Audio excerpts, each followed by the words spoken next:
I believe that Israel need to reevaluate its friends and its enemies because for 30 years during Mubarak's rule, like as an example, the education system was putting in geography classes only Palestine on the map and never put Israel on the map.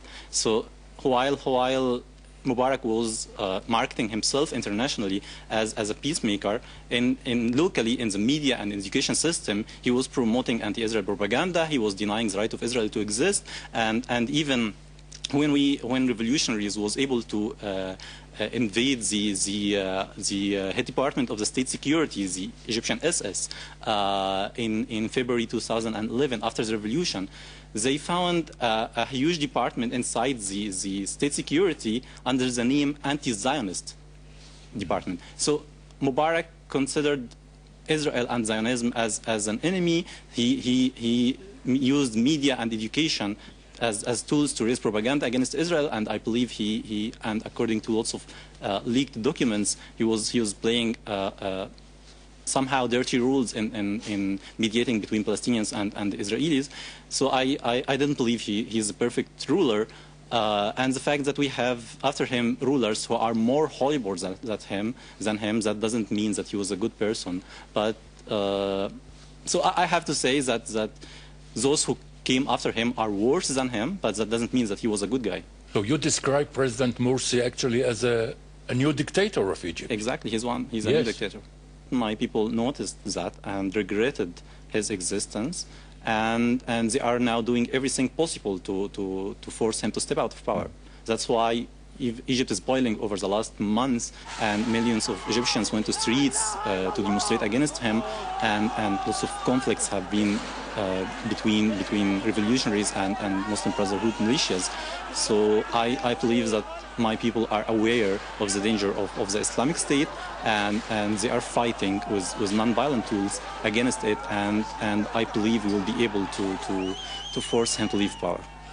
Tell me something about your own personal experience in Egypt during the so-called Arab Spring.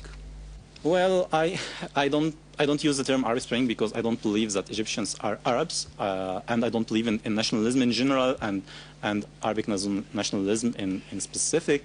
You were arrested several times? I was arrested in Egypt 5 times.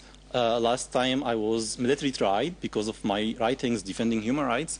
I was imprisoned for 10 months. I faced unfair trial or unjust trial, and I was sentenced to 3 years in prison. I made a hunger strike which lasted for 130 days. I believe that you were tortured in Egypt. I was tortured. I was sexually harassed. I was imprisoned with criminals who treated me in not a nice way. I was imprisoned in very ugly situations. Even they used my hunger strike as a way to torture me. I faced a huge propaganda from the Egyptian government calling me a spy to Israel and calling me a traitor and calling me a homosexual. But still we have in our criminal criminal code over 20 opinions which are considered by law as crimes. So opinions like criticizing the president, criticizing the parliament, criticizing the judiciary, criticizing a foreign president like Ahmadinejad or Bashar Assad. These are crimes punishable by 3 years. Will you feel safe if you will return to Egypt? I wouldn't feel safe in Egypt or outside Egypt as long as a dictatorship exists. So, as long as a dictatorship, the Egyptian dictatorship exists, my life, my personal life, the lives and the safeties of my family, my friends, and other Egyptian activists will be endangered by the dictatorship. And the only solution to obtain my safety and the safety of my people is that this dictatorship have to end. Thank you very much, Mr. Maikel Nabil. Thank you. You are welcome. It's my pleasure. Thank you.